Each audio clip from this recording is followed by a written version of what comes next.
Em nome do Pai, do Filho e do Espírito Santo. Amém. Ave Maria, cheia de graça, o Senhor é convosco.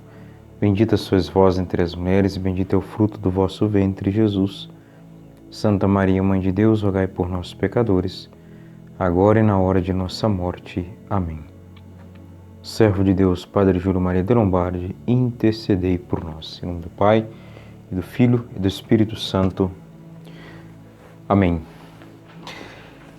Muito bem, meus caríssimos irmãos e irmãs, com imensa alegria que estou gravando esse vídeo, e é o primeiro vídeo, né, depois da minha ordenação sacerdotal. Então, é aquilo que eu já mencionei em um determinado vídeo, que eu comecei a contar a história do Padre Júlio, nessa nossa jornada júlio-mariana, ainda como seminarista. Depois gravei inúmeros vídeos enquanto diácono, e agora nós vamos encerrar como padre, né? Irei encerrar essa jornada como sacerdote, graças a Deus. Bom, a ordenação foi no dia 8 de novembro deste ano de 2025. É uma data que nós, devotos do Padre Júlio Maria, também toda a congregação, as congregações, né, rezam de modo oficial pela beatificação dele, né, todo dia 8. E interessante também porque lá na paróquia onde eu rezei pela primeira vez a Santa Missa, na paróquia São José, ele que começou as obras do seminário, né, como nós iremos ver, do seminário apostólico, no dia de São José, as 3 partes do seminário, no dia 19 de março de 1931. Então, na paróquia São José, em Bom Jesus da Bapuana, rezei pela primeira vez a missa, e foi lá que o Padre Júlio Maria então comprou a segunda máquina para sua tipografia, foi justamente lá na cidade de Bom Jesus. E lá também, no altar, sempre teve lá uma imagem de Nossa Senhora de Lourdes, né, que era a devoção do Padre Júlio Maria, né, tanto é que ele trouxe consigo a imagem de Nossa Senhora de Lourdes, que está lá no memorial em Manhumirim. E dentre tantas mensagens que eu recebi, mencionando o Padre Júlio Maria, eu vendo nisso, né, a presença dele, o sinal, o carinho dele para comigo, uma foto, um presente que me chamou muita atenção, queria compartilhar com vocês. Claro, produzido pela inteligência artificial, é claro, mas muito significativo para mim, né? Esse quadro é esta imagem, né? Escrito: Tu és sacerdos in eterno, né? Tu és sacerdote eternamente. Bom, então tá aí. Pois bem, nós já então falamos bastante, por mais que o tema é praticamente inesgotável, né, acerca das perseguições, né, contra o Padre Júlio Maria, suas obras, contra a Igreja Católica em Manhumirim, mas sobretudo contra a figura do Padre Júlio. E, bom, foram 3 vídeos. É claro que se a gente fosse tratar somente das perseguições, nós iríamos precisar, né, de uma jornada só para isso, um curso só para isso, seja o que for, um livro somente para isso. Até porque isso não estou eu aqui exagerando, né? O próprio Dom Antônio, no capítulo 27, na página 319, veja o que ele disse. Então aqui, antes de ler aqui do Antônio, só queria dizer, né, para todos que este vídeo é mais para como que... Claro, nós não vamos aqui encerrar de vez a questão das perseguições, mas só para amarrar um pouco as pontas e também finalizar, né, esse ano de 1930, adentrar o ano de 1931, onde vai começar então as grandes obras do Padre Júlio Maria em Manhumirim. a visita do seu irmão, a publicação dos livros, etc, etc. Vitórias políticas, né? E outros fracassos também. Inclusive o título do capítulo 27 é Vitórias e Fracassos. Então já estamos encerrando a biografia, essa jornada, e vou tentar, esse é o 38º vídeo, né? Vamos ver se eu consigo, com a graça de Deus, encerrar com 44 vídeos para, de certa forma, homenagear, né, o ano de sua morte, 1944. Então, como eu estava dizendo, na página 319, do Antônio ele diz que a maior parte dos sofrimentos do Padre Júlio, assim como das arbitrariedades causadas por jagunços em Manhumirim, não se podem contar. Percebem? Então, está aí, né? Porque era uma terra mesmo, né? Sem civilização, como nós vimos, onde se matava por pouco, por um copo de cachaça, e o Padre Júlio teve que lutar muito, né? Religiosamente, politicamente, né? Sobretudo aí no final de 1930, início de 1931, lutou e conseguiu algumas vitórias, né? Nós iremos ver. Conseguiu inclusive um católico, um prefeito, né? Para poder colocar uma paz, uma ordem em Manhumirim, porque a coisa já estava se tornando uma guerra civil mesmo, né? Ou pelo menos estava se encaminhando para isso. Então, dessa fala de Dom Antônio, ou seja, nós não podemos contar, né, os sofrimentos do Padre Júlio Maria em Manhumirim, eu encontrei uma frase, tem aqui neste livro, depois eu vou voltar a utilizá-lo, é uma biografia sobre o Dom Antônio Afonso de Miranda, né? Dom Antônio Afonso de Miranda, Crônica do Menino que Virou Bispo, da editora O Lutador. É uma biografia bastante volumosa, de 560 páginas, não é?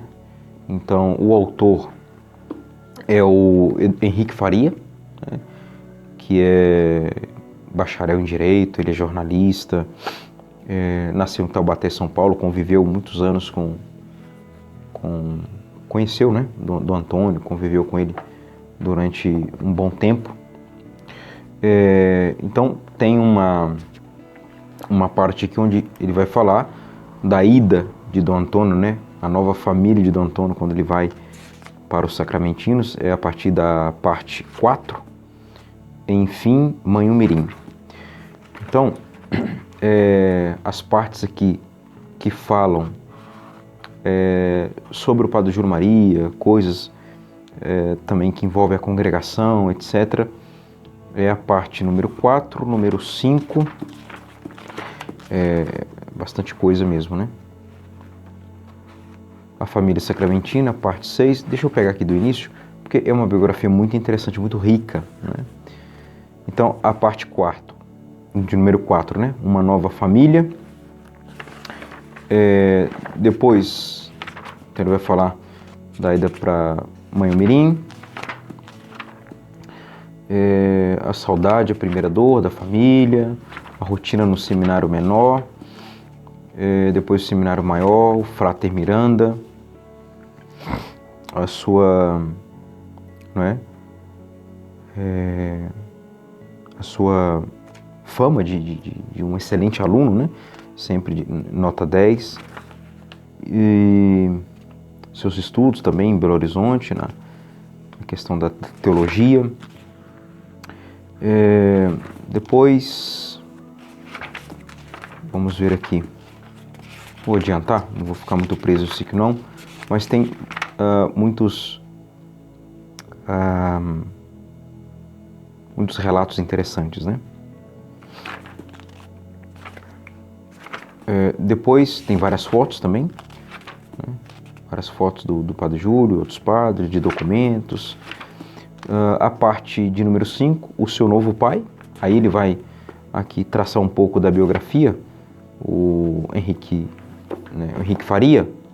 Ele vai traçar um pouco da biografia do Padre Júlio, né? Que é o que nós estamos fazendo aqui.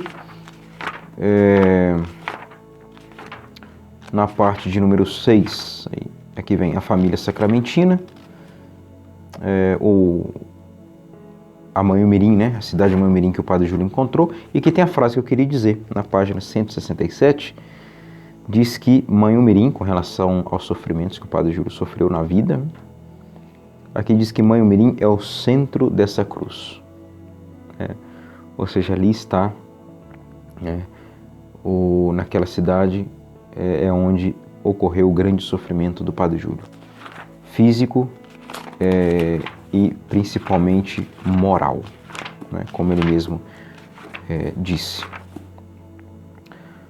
Depois, a partir da parte número 7, vai falar de uma região até onde a congregação alcançou, mais para o oeste do Brasil, em Indaiá. E então o que mais nos interessa, pelo menos aqui para nós, desta biografia é a parte. Depois, a número 8 vai falar do Padre Miranda no governo geral da congregação, como sucessor também do Padre Júlio. Então é mais a parte que nos interessa aqui, a parte desde o número 4 até o número 7, até a parte 7, né? A 7ª parte, que fala da expansão da congregação para outras terras no Brasil. Tá certo? Então, Manhumirim é o centro, né, das dores do Padre Júlio Maria de Lombardi. Bonita essa expressão, né? Interessante. Aqui também o Padre Demerval menciona, no ano de 1930, já havíamos também falado, né? A ordenação do primeiro sacramentino, 23 de fevereiro. Muito bem. Depois ele já pula para o ano de 1931, que é o início da construção do prédio do Seminário Apostólico. E também vai falar da visita do padre e missionário Aquiles de Lombardi. O Dr. Ivan também comenta isso, 1931. Né? Então ele começa a dizer aqui já em fevereiro, num artigo, que é mudada a política em Manhumirim a pedido do Padre Júlio. Né? O Padre Júlio fez todo um esforço, assim, hercúleo mesmo, para conseguir uma paz política em Manhumirim, e ele conseguiu. Nós iremos ver que ele fará uma viagem relativamente longa, né? Ainda mais para a situação daquela época. Ele vai então a Viçosa, né? Para conseguir, com o ex-presidente da República, um prefeito para Manhumirim, que pudesse ordenar as coisas. Depois ele fala também que em março o Padre Júlio inicia a construção do Seminário Apostólico, e em junho ele recebe a visita do seu irmão, que ficará em Manhumirim cerca de 3 meses. Né? Muito bem. O padre... Depois, então, nós falaremos do Padre Aquiles. Né? Então vamos lá. Vamos aqui seguir a nossa base principal, que é a biografia, escrita por Dom Antônio. E aí a gente, né, vai então amarrar, encerrar esses primeiros momentos, esses 2 primeiros anos da década de 30. Pois bem, então vejam só. O que eu destaquei aqui, novamente ele fala na página 320, inúmeras tentativas de assassinato ao Padre Júlio Maria. Então, dentro desse contexto, dessa problemática, né, político-religiosa, o Padre Júlio, então, ele vai apelar, né, para o doutor Arthur Bernardes, né, que foi, então, presidente da República e depois passou a residir na cidade de Viçosa, né? Na página 321, Dom Antônio diz que depois de tentativas por cartas e intercessão de pessoas influentes, o Padre Júlio não havia conseguido muito resultado, então resolveu ele, né, apoiar o partido PRM, depois aqui é citado como Partido Republicano Mineiro, né, para ver se alcançava, através do seu chefe, que era o Dr. Arthur Bernardes, o afastamento do prefeito de Manhumirim, que dava muito problema ao Padre Júlio Maria, a igreja. E aqui ele diz, né, que o Arthur, então, foi presidente da República, antes do Washington Luiz, que, então, Bernardo foi deposto por conta da Revolução de 1930. Ele era o Bernardes, né, era um político de grande prestígio, né, e, portanto, fundador do Partido Republicano Mineiro. O Padre Júlio, então, viajou e foi entrevistar-se, né, pessoalmente em Viçosa com ele, com Arthur Bernardes. Então, o recebeu de forma muito cordial, etc. O Padre Júlio expôs toda a situação para ele, né. Contou ele a um de seus filhos espirituais o seguinte: Dr. Arthur Bernardes recebeu com simpatia e muita consideração. Pediu que expusesse as dificuldades e o Padre Júlio, então, as expôs com todos os detalhes, né, e as barbaridades. E aí tem aqui, não é? Basta-me dizer-lhe, Excelentíssimo Senhor, concluiu o sacerdote, que em Manhumirim o governo é constituído de pessoas cercadas de capangas assassinos. É suficiente, adiantou o chefe do Partido Republicano Mineiro. Dessas pessoas só se pode esperar perseguição à religião e o distúrbio geral, a anarquia. Eu, pessoalmente, tenho sofrido, diz o Padre Júlio, a perseguição semelhante... Não, ainda o Arthur Bernardes, perdão, por ser político influente e, mais ainda, por ser católico convicto. Vossa Reverendíssima, né, Padre Júlio, esteja certo de que Manhumirim será pacificada e terá autoridades que se respeitem e respeitem a liberdade do povo. Né? Então, enfim, irá raiar para Manhumirim uma espécie de aurora da paz, né? Graças a Deus, pelo menos mais um período de paz aí. Então, já no final do ano, em dezembro, foi nomeado para Manhumirim o prefeito, né, Dr. Nelson César Pereira da Silva, engenheiro, vinha de Belo Horizonte, e a cidade então o acolheu no dia 7 de janeiro de 1931, né, dia do nascimento do Padre Júlio, né, dia 7 de janeiro. Então, muito bem. Então aqui tem, antes da nomeação do Dr. Nelson para prefeito de Manhumirim, aqui fala que um órgão da capital da República, né, publicou então uma nota, né, falando dessa situação. Então todos tomaram o conhecimento, obviamente. Depois teve um agradecimento através do jornal O Lutador,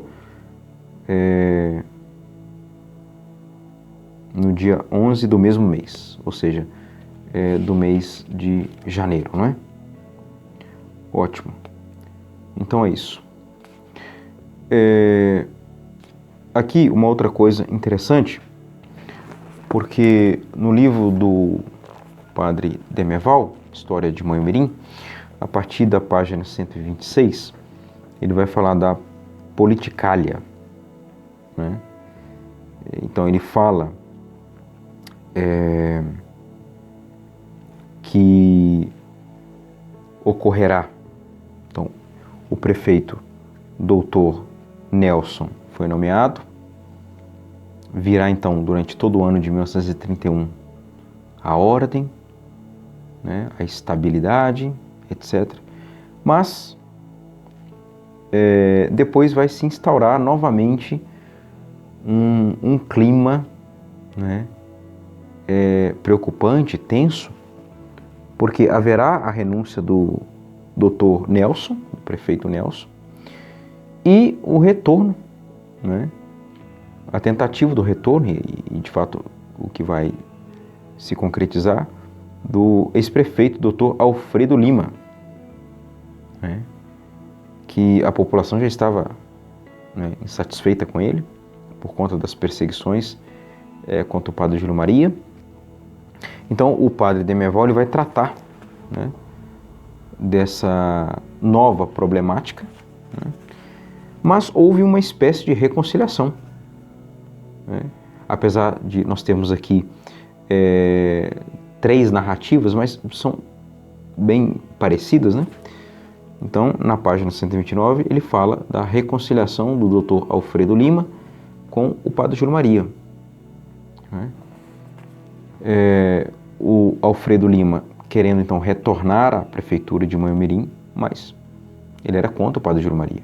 E a população, a maior parte, contra o Alfredo, né? E aí só restava o quê? Para ele, né, ter um retorno ao cargo de prefeito. Bom, que ele tivesse a aprovação do padre Júlio Maria, né? Então, tem uma versão que diz que o próprio Alfredo foi até o padre Júlio Maria, pediu essa reconciliação, conversou, o padre Júlio acatou e fizeram uma passeata, né, o que aconteceu, comemorando essa reconciliação, etc, etc, que saiu do seminário, foi até passando aí foi até a escola normal, né, saíram em cortejo. Depois tem uma outra versão, dizem que as urnas, né, na votação foram impugnadas e o Dr. Alfredo Lima não obteve o número necessário para ser eleito, e por conta disso que ele foi então ao padre Júlio Maria, é uma versão. A terceira versão diz que foi o padre Júlio Maria quem teve a iniciativa de ir até o candidato, né? Mas enfim, o que se sabe é que houve, né, essa reconciliação. Então aquele clima que estava criando de tensão novamente fez com que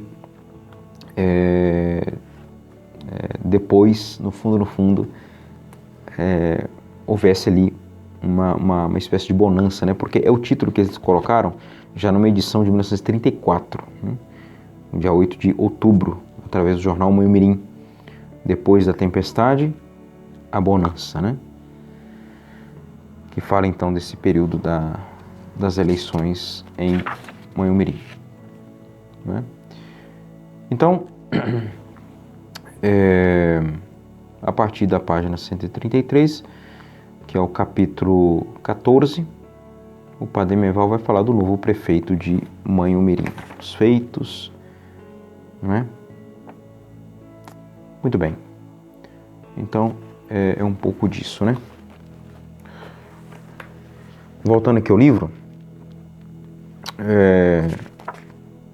vamos então mencionar, sim, na página 324, do Antônio continua a falar então das perseguições, né, contra o padre Júlio Maria, e ele aqui destaca um fato, né, que é interessante, que um dos capangas que tinha invadido a tipografia, né, quebrou, fez uma algazarra, né, naquele lugar,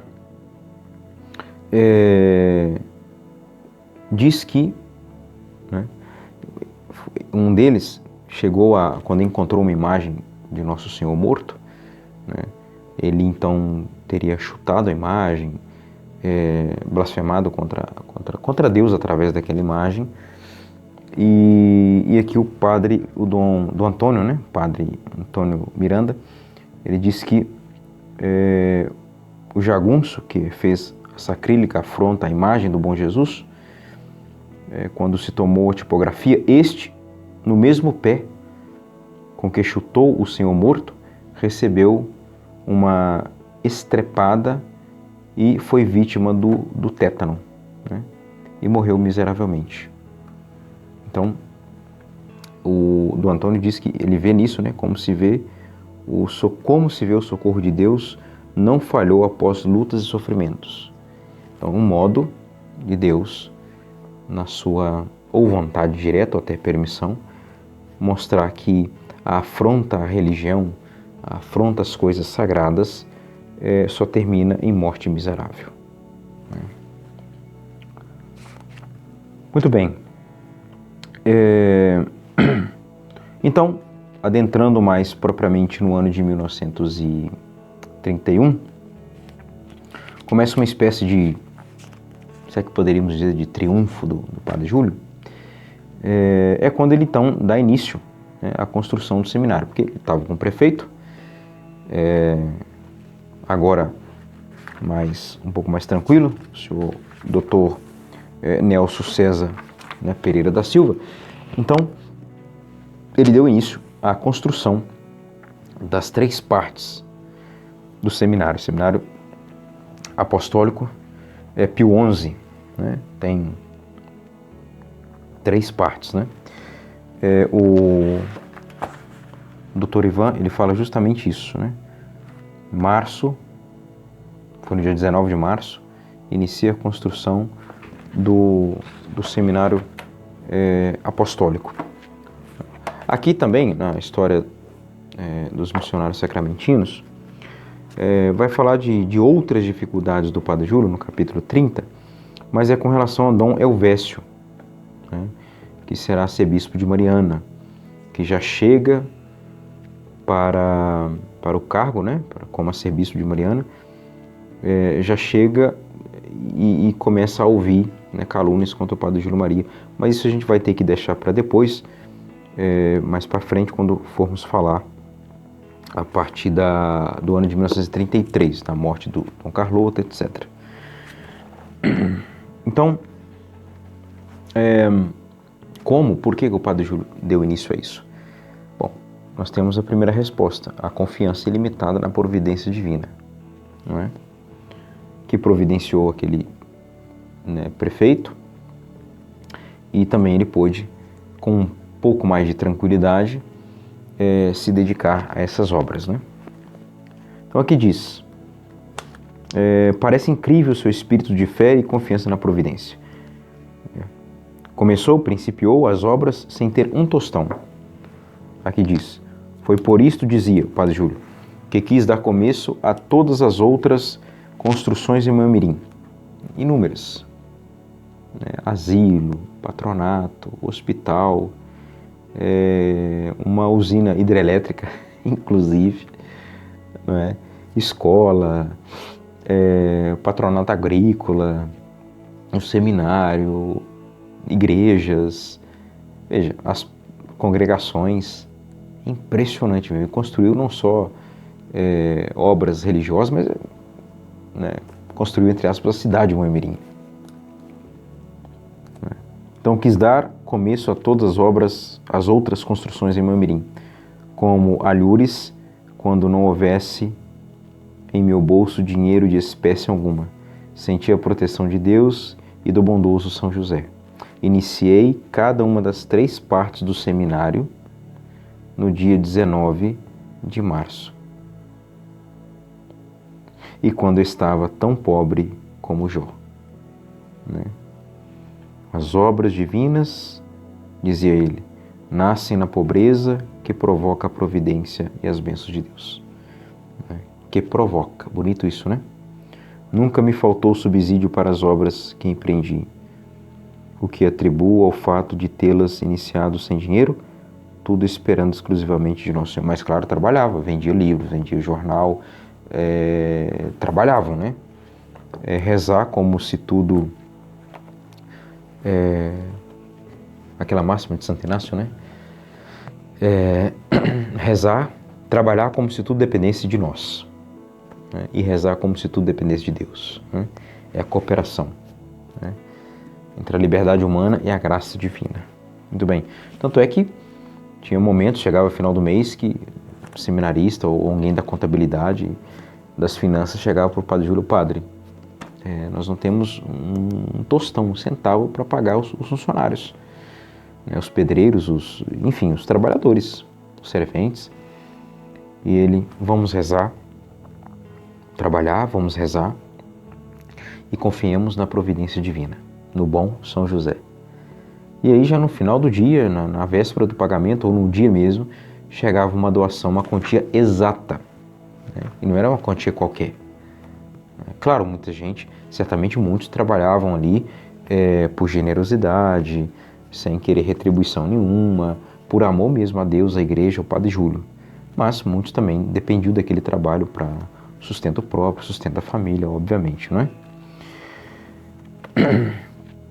Então, é isto. E na página 325, né, já dentro desse clima do ano de 1931, também pela providência, um pouco mais tranquilo esse ano, o Padre Júlio então recebe a notícia da vinda do seu irmão para Maiamirim para visitá-lo. Seu irmão, o Padre Aquiles de Lombardi, que era missionário, né, foi missionário na China. Ele morre bem depois, na década de 70, ele morreu no dia 24 de setembro de 1972. Então, tem aqui, registrado pelo Dr. Ivan, né? Pois bem, então o Padre Aquiles tem aqui, eu vou mostrar para vocês uma foto, né, do Padre Aquiles com o Padre Júlio Maria em Maiamirim, 1931. Né? Padre Aquiles com a sua batina preta. Pois bem, então foram recepcionar Padre Júlio com outros irmãos na estação ferroviária. E, pois bem, Padre Aquiles chegou primeiro lá no Rio, e quando estava chegando a Maiamirim, nós temos aqui uma descrição, né? Demos a palavra a um seminarista daqueles tempos para nos contar os ocorridos. Veja que bonito isso, né? Para nós, estudantes e futuros missionários, era notícia do outro mundo. E a visita do Padre Aquiles, o velho missionário vindo da China para visitar no Brasil, seu outro irmão missionário.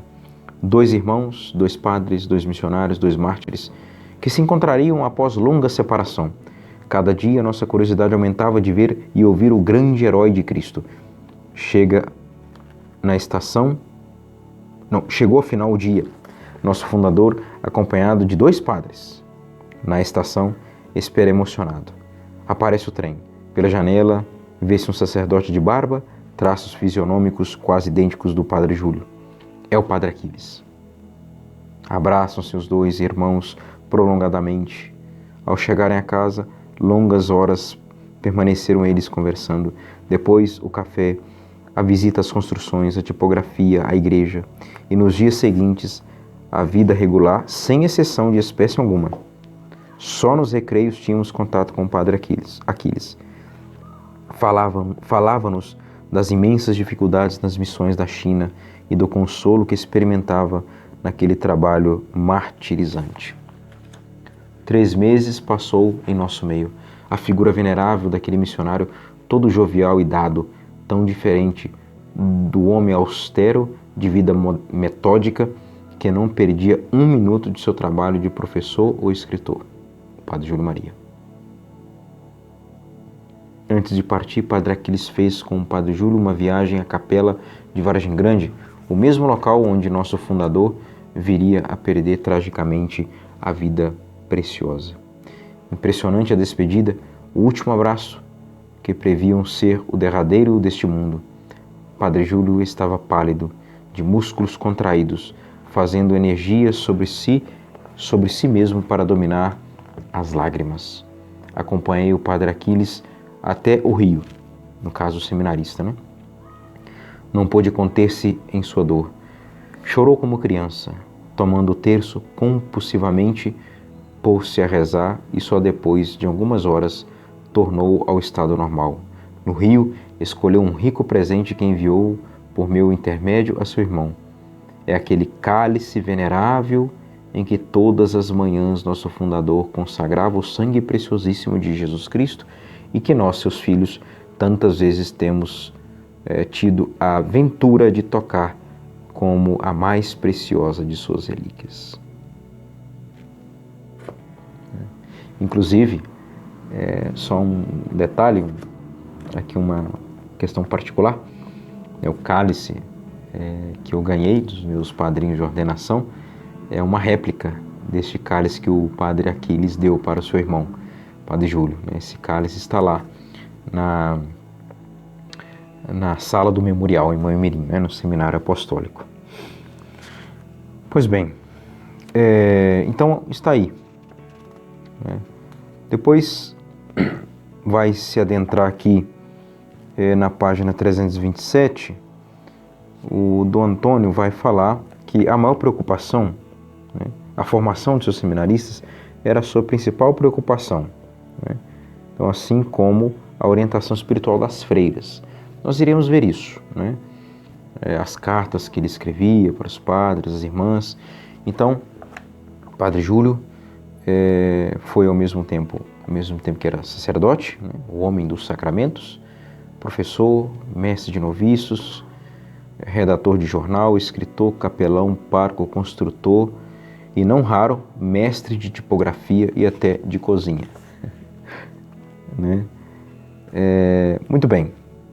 Então, ele vai começar a falar do ano dos fins, em fins de 1931, na página 327, mas nós vamos já parando por aqui. Claro, tem outras descrições aqui sobre, novamente, a questão das perseguições. Uma coisa interessante também que ele coloca, que além de tentativa de assassinato, tentaram envenenar o padre Júlio várias vezes. Veja que descrição interessante, na página 327. Mas as secretas tramas de morte não faltaram. Duas, entre outras, se tornaram conhecidas. Então, ocorreu um dia de festa, entre muitos pratos de presente vindos à mesa, ele é apresentado um, recomendado como sendo só para ele, para o padre Júlio. Então ele recusou a comer, e depois veio saber que aquele prato estava envenenado. De outra feita, arquitetou-se o plano de matá-lo em viagem de automóvel. Então o chofé subornado faria tombar o carro em dado lugar, escapando-se do desastre. Padre Júlio foi avisado e não fez a viagem. É por isso que muitos começaram a falar por aí que a maçonaria teria matado o Padre Júlio Maria no acidente em 1944, que alguém foi lá, cortou o cabo de freio, que o chofé foi comprado, etc. Mas todos os relatos dos biógrafos, para todo lado, a gente encontra o quê? Encontra que ocorreu sem nenhuma interferência humana. Nossa Senhora tinha prometido para ele que ele não morreria a morte do Padre Júlio não seria por mãos humanas. Nossa Senhora disse isso para ele, nós iremos ver isso. Mas tentaram fazer isso, talvez essa é a confusão, Então, página 328. Não foram poucos os convites que recebeu para tomar refeições e café em casa de pessoas que não recomendavam pela prática da religião. Ele não aceitava nunca. Nunca aceitou isso. Então ele mesmo revelou que um dos motivos de assim proceder era o temor do envenenamento. Então, os católicos também sofriam perseguição, os fiéis. Porque todos aqueles que possuíam cargos públicos, que eram católicos, adeptos ao Padre Júlio Maria, eram demitidos, eram perseguidos, eram caluniados, etc, etc. não é? Então, nesta lida sem tréguas, transcorreram os anos até 1935. Né? Então, ele disse que foi esboçado aqui, foi apresentado somente alguns quadros da feroz perseguição. Tá vendo? Quantas vezes, né? Quantas e quantas... O Dom Antônio coloca isso aqui. Quantas vezes ficavam lá amoitados atrás do seminário, porque tinha, até hoje tem lá um pouco meio de mata, né? Na parte detrás do seminário. Ficavam ali capangas, né? Na moita, esperando o Padre Júlio Maria para tentar matá-lo. E aí, durante um certo período, foi necessário, né? Fiéis católicos precisaram ficar armados e vigiando a matriz, o seminário, para proteger o Padre Júlio, né? O Padre Júlio conta aqui também que uma vez ele, ouvindo barulho, mas aí não era de capanga, né? De inimigo. Não sei se era não me lembro se era um padre ou um seminarista que estava chegando no seminário. O Padre Júlio desceu, já era tarde da noite, desceu, né? Bem, com bastante prudência, etc., com toda a cautela, né, necessária, mas depois ele contava isso, né, rindo, falando que queria encontrar com aqueles inimigos, mesmo que fosse na calada da noite, para ter ali um trato com eles, né, um diálogo, uma conversa, seja o que for. Mas enfim, aqui está na página 331, né? Uma noite, conta-nos o sacristão daquela... era o sacristão daquelas épocas, sair nas trevas das quase 9h30 da noite. Naquela época, né? 9h30 era treva. Para buscar uma garrafa de azeite na coberta do recreio do seminário, o Padre Júlio desceu pé ante pé, ao ouvir o barulho. Esgueirou-se sorrateiramente de encontro às paredes da igreja e seminário, que se une até as cobertas, e foi sozinho observar o que se passava. No dia seguinte, ele revelou que pensava estar amoitado ali um assassino e queria entrevistar-se com ele, peito a peito nas trevas da noite. Né? Mais uma vez, ele mesmo contou sorrindo a cena que se passou entre ele e um católico disposto a defendê-lo. Dizia que os capangas armados invadiram o seminário aquela noite, onde bateu-lhe a porta do quarto. Então, naquela noite, invadiam lá. Padre Júlio, o senhor tem arma? Né? O rapaz perguntou a ele, né? O homem foi lá, bateu na porta do quarto dele. O senhor tem arma para se defender? Ah, sim, perfeitamente. E apresentou uma velha garrucha enferrujada que havia mais de 10 anos não disparava. Está bem, mas o senhor tem balas? Deixe-me ver. Xiii, uma só bala. Tome logo uma caixa. Oh, que tolice, seu fulano, exclamou o Padre Júlio. Não preciso de balas. Basta que se dê um tiro e todos correrão. Esta gente só é valente quando ninguém reage. E devolveu-lhe as balas. Permaneceu quieto no quarto, escrevendo suas cartas, como se nada houvesse. Então, ele dizia, né, se eu precisasse de alguém mesmo para dar tiro, para me defender dessa forma, eu iria mandar chamar o Canosa, lá do norte, né, de Macapá, que defendia, que era o guardião dele, um dos guardiões, né. Às vezes também o Padre Júlio Maria acordava à madrugada e queria ver um barulho ali que ele ouvia, e viu uma forte dor no peito dele. Ele caía então da cama e ficava ali até o amanhecer no chão do quarto, e depois ele contava que era Nossa Senhora que infligia aquelas dores no peito para que ele não pudesse se expor e, quem sabe, tomar um tiro, né? Muito bem, então é isso. Próximo vídeo nós vamos falar um pouco aí de algumas questões do capítulo 28, realizando a missão grandiosa, né? E adentrar a outras questões, claro, óbvio, e assim ir caminhando para o nosso término dessa jornada júlio-mariana. O Senhor esteja convosco, Ele está no meio de nós. Pela intercessão do servo de Deus, Padre Júlio Maria de Lombardi, abençoe-vos o Deus Todo-Poderoso, Pai, Filho e Espírito Santo. Amém.